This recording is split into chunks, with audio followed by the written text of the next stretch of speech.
m'annonce qu'ils viennent de faire un attentat à Strasbourg, qui vient de tuer 10 personnes. Et je sens sur mes côtes quelque chose de pointu. Et il me dit, tu fais le malin, je t'allume. Je m'appelle Moustapha Salan. Je suis le chauffeur de taxi qui a été pris en otage lors de l'attentat de Strasbourg le 11 décembre 2018. J'étais à la place des Moulins à la Petite France pour déposer des parlementaires. Et à ce moment-là, je vois un type sortir derrière une camionnette avec la main qui est dissimulée sous sa doudoune. Et on s'observe à 10 mètres et il vient monter dans mon taxi et s'installe.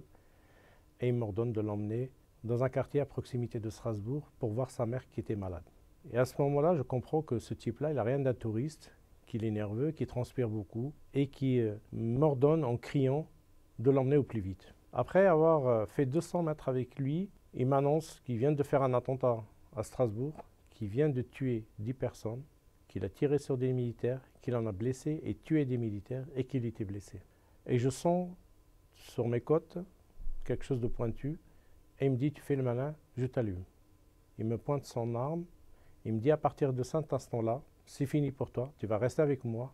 Ce soir, on va y aller mourir tous les deux. Je comprends très vite que la situation est dramatique, qu'il y a bien eu un attentat, mais je ne savais pas de quelle nature et de quelle manière a été fait cet attentat. Plus on avance, plus ça me prend au niveau de l'intérieur. Je suis angoissé, mais je dois trouver les mots justes pour y aller dans son sens à lui, pour lui donner raison.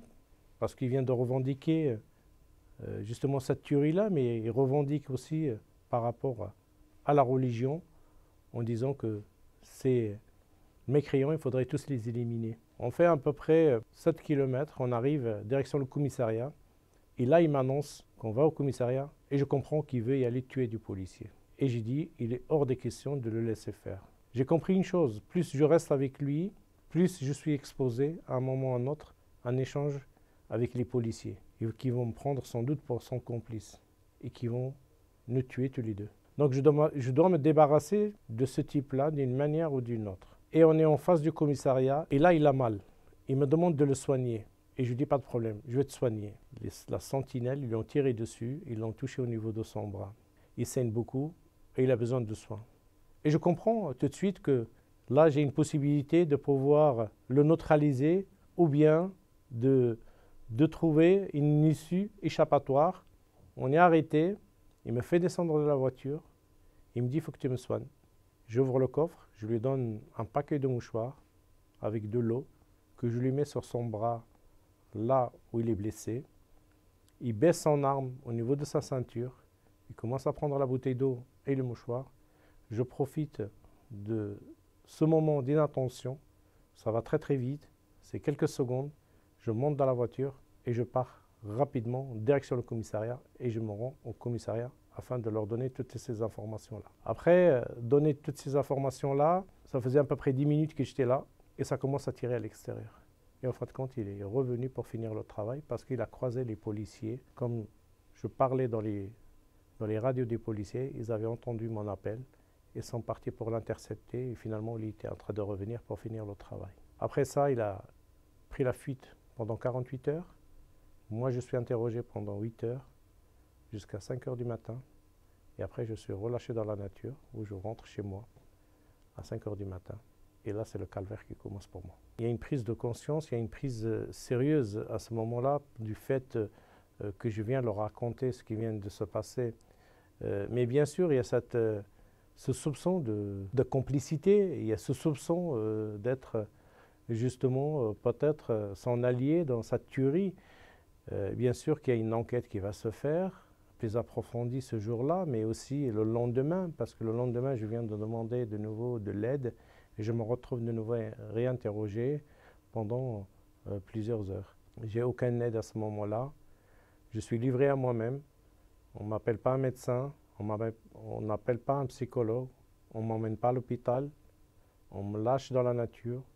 Je suis livré à moi, je sors du commissariat, je plane, c'est comme si j'étais drogué.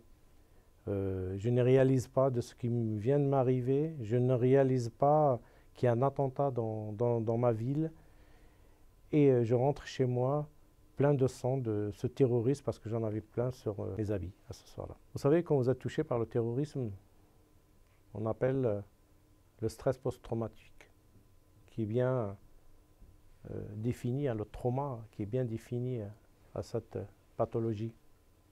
Mais derrière ça, vous déclenchez d'autres pathologies, vous déclenchez aussi une dépression aiguë, et vous essayez de trouver tous les moyens pour vous en sortir, sinon vous mettez fin à votre vie.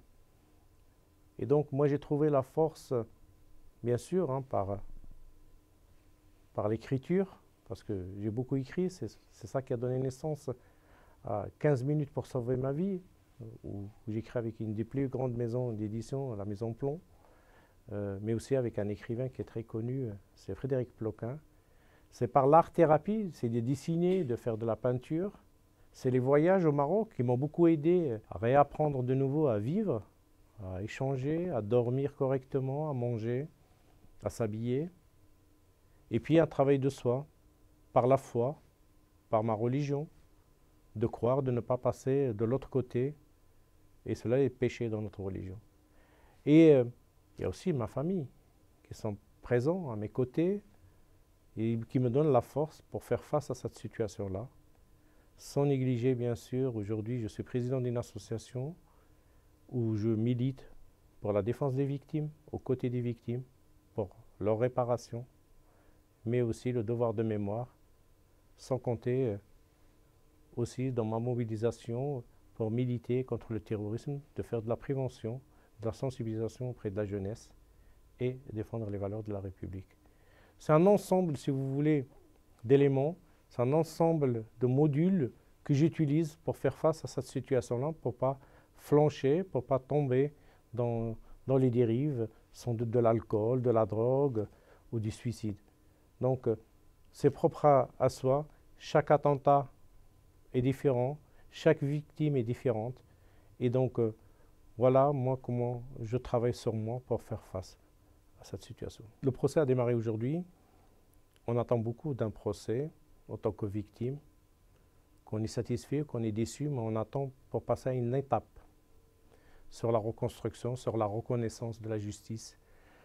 Il est essentiel pour faire son deuil, pour pouvoir avancer sur une résilience, pour comprendre ce qui s'est passé ce soir-là, et pour avoir aussi la justice, qu'elle fasse son travail, que ces gens-là qui sont poursuivis dans cette affaire-là, qui soient condamnés par la justice pour leur implication justement à la fourniture de cette arme-là.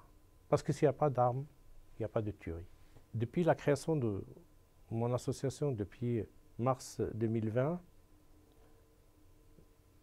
je n'ai cessé de lutter justement et militer pour la défense des victimes, le devoir de mémoire, mais aussi la sensibilisation et la prévention pour la jeunesse contre la radicalisation et défendre les valeurs de la République. Mais aussi, ça m'a conduit aujourd'hui à travailler en étroit avec une équipe, un comité de pilotage pour la construction du MMT, c'est le musée mémorial du terrorisme qui va ouvrir en 2027, c'était le projet du président de la République. Ce musée mémorial du terrorisme qui va avoir lieu en 2027, c'est un lieu de résilience, c'est un lieu justement pour la jeunesse, pour qu'ils viennent visiter ce lieu-là, qui est quand même sur pratiquement 2 hectares. Donc c'est un musée ouvert, c'est-à-dire de l'intérieur comme à l'extérieur. C'est un lieu de résistance aussi, c'est une forme de résistance contre le terrorisme, c'est de montrer que malgré qu'on a été touché par le terrorisme, qu'on a eu des morts, des blessés, qu'on ne les oubliera pas, ça va être leur lieu, et en même temps de faire face au terrorisme. C'est quelque chose qui va être à l'échelle internationale et la France n'a pas eu un musée mémorial du terrorisme. Tous les autres pays qui ont été touchés, ils en ont eu à Berlin, à New York, au Japon, dans tous les pays européens, sauf la France, et j'en suis ravi de participer à ce projet qu'on co-construit tous ensemble avec mes collègues présidents d'associations et puis d'autres partenaires.